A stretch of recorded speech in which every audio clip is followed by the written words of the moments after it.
How you going, Everlife family? Hope you're going really, really well. Jess and I just really wanted to update you on our church's response to the coronavirus pandemic that obviously is going on at the moment. We met with our board yesterday, and so we wanted to know what our church's official response was to what's going on. We just want to let you know that your safety is our priority. And we really want to take actions as a church to really protect those that are most vulnerable in our community.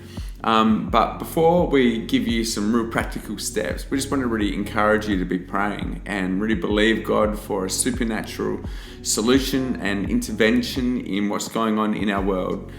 2 Chronicles chapter 7:14, it says that if we humble ourselves, if we seek His face, that He'll hear from heaven and that God will heal our land. And so we really want to encourage you not to panic, for us to have a faith response to what is happening in the world around us. But in the meantime, while we wait for God to act, as we believe that He will, there's some really practical steps that we can take as a church. And so we really want to encourage, if any of you have any flu-like symptoms at all, or if a family member does, then we really want to encourage you to refrain from attending any Everlife activities, such as Sunday services or dinner parties or anything involved with youth groups or anything like that. And so this also applies to anyone who's been traveling overseas to a moderate or high risk area, and this can be found on the Department of Health websites.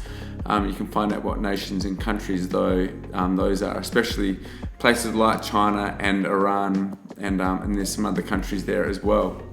And so from today onwards, a self-isolation will be required from anyone who's travelled to mainland China, to Iran, to South Korea, Cambodia, Hong Kong, Indonesia, Japan, Singapore, or Thailand. And we'd love you to have a self-isolation period of 14 days, just to make sure that you're all cleared up before you can join the church again. But hey, if you are unwell, or if you are self-isolating for whatever reason, or you're diagnosed with COVID-19, then we really want to encourage you not to go through this alone. We love you. We want to walk through this with you, and we encourage you to get in touch with us. Either by social media, you can contact me on my mobile phone, or get in touch with us via email and just update us on anything at all, so we can get in touch with you and care for you, check in with you, give you the pastoral care that you need, and we'd really love to stay in touch. For those that don't attend our services during this time, we have our weekly live stream up on Facebook, and it'll be the same as every single week. And that'll be available on our Facebook page, which is everlife.church. And so you can check us out there, which would be really good. When it comes to the grazing table at church, we will be having only pre-packaged items. And so we're not going to be getting all of our hands touching all kinds of food or faces, just like I did just then. And so we're going to be having a grazing table as usual, but with a bit of a twist. Also, for those that are going to be attending Sunday services, which I believe will be 99% of you, then you'll notice that a host and hospitality team will be giving you a friendly wave instead of a handshake or a hug or anything like that. And there'll also be hand sanitizer available at the entrance of the church as well, and things like that. So we'll be taking care of you as you come into the church. Also, in regards to kids ministry, our amazing Everlife team will be regularly sanitizing their hands throughout their time where we're taking care of your kids. And we're not going to allow any kids to come in that have flu-like symptoms as well to take part in Everlife Kids. And so we also want to encourage you that if you can't make it to a service, you're still able to give online, which is you can find out where to give online at everlife.church/giving. You can click on the giving button there, and you can find out the different ways that you can still give online. As you know, pretty much most of our giving is already given online, apart from people that give cash or by card out there in the information station. And so we just really want to encourage you as well throughout this season to meditate on Psalm 91.